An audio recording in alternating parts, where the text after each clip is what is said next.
আমরা আরেকজন শিক্ষকের কাছে শুনবো। আমি মোহাম্মদ আমিনুল ইসলাম। আমি আপনাদের এই যে কয়টা দাবি দেওয়া আছে, যদি এটা পূরণ না হয় আপনারা কি এক দফা দাবিতে যাবেন, এরকম কিছু ভাবতেছেন? আমরা শিক্ষক সমাজ, আমাদের কাজ হচ্ছে ক্লাসরুমে, কিন্তু সরকার আমাদের বাধ্য করছে রাজপথে আসতে। আমাদের দাবি না মানা পর্যন্ত আমরা একজন শিক্ষকের রাজপথ ছাড়বো না। রাজপথে আসছি, আমাদের ক্লাসরুম থেকে আমরা রাজপথে আসছি, আমরা রাজপথে থাকবো যতক্ষণ পর্যন্ত আমাদের অধিকার ফিরিয়ে না দেওয়া হবে, ততক্ষণ পর্যন্ত আমরা একজন শিক্ষক এই রাজপথ থেকে যাবো না ইনশাআল্লাহ।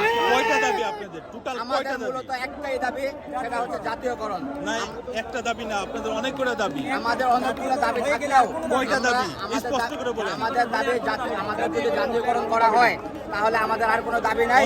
তবে যদি জাতীয়করণ না করা হয়, ভাই আমার কথার উত্তর দেন।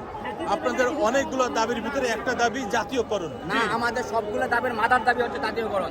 আমাদের বাড়ি ভাড়া বৃদ্ধি, চিকিৎসা ভাতা, এই তো এবার বলতেছি আমাদের যদি জাতীয়করণ এইগুলো হয়, কি দাবি না? হ্যাঁ, আপনাদের চাকরি যদি জাতীয়করণ হয়, এই যে আলাদা যে দাবিগুলো আছে, এই দাবিগুলো কি থাকবে না?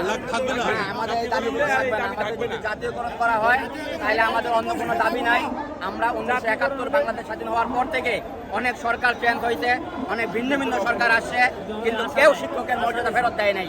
আমরা আজকে বাধ্য হয়েছি এই রাজপথে আসার জন্য। আমাদের দাবি একটাই, সেটা হচ্ছে জাতীয়করণ।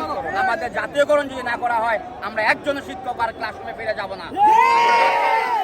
এবং এর পরবর্তীতে আমাদের গার্জেন যারা আছে, আমাদের শিক্ষার্থী যারা আছে, তারাও রাজপথে আসতে বাধ্য হবে আমাদের যদি দাবি না মানা হয়। ধন্যবাদ।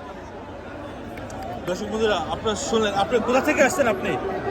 আমি টাঙ্গাইলের মধুপুর থেকে আসছি। আমাদের সাথে আমরা বাস ভাড়া করে আমার জটাবাড়ি ফাজিল মাদ্রাসা থেকে আমরা আসছি।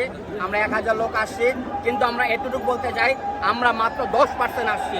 যদি আজকে আমাদের দাবি না মানা হয়, আমরা 100% ঢাকাকে অচল করে দিতে পারবো। আমরা মাত্র 10% শিক্ষক আজকে এই প্রেস ক্লাবে আসছি।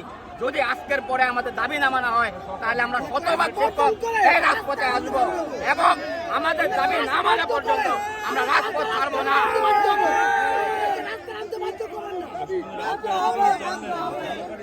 বাংলাদেশ থেকে সব জায়গা থেকে লোক আসছে, শিক্ষকরা আসছে।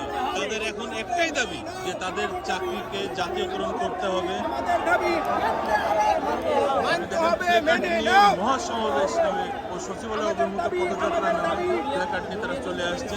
তাদের এখন একটাই দাবি যে তাদের চাকরি জাতীয়করণ করতে হবে। তাদের অনেক কটা দাবি আছে, কিন্তু যদি তাদের চাকরিটা জাতীয়করণ করা হয়ে যায়, তাহলে সব কটা দাবি তাদের অটোমেটিকলি সেটা তারা পেয়ে যাবে। সেই দাবিতে তারা জাতীয় প্রেস ক্লাবের সামনে তারা জড়ো হয়েছেন।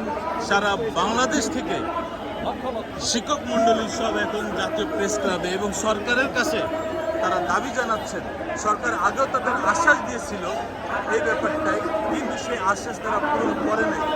সরকার পূরণ করে নাই বিধায় তারা আজকে এই লাখ লাখ শিক্ষক সমাবেশ করতেছে জাতীয় প্রেস ক্লাবের সামনে। আজকে তারা তাদের যে দাবি, এই দাবি আদায় করে নিয়েই তারা ঘরে ফিরবেন এমনটাই জানাচ্ছেন।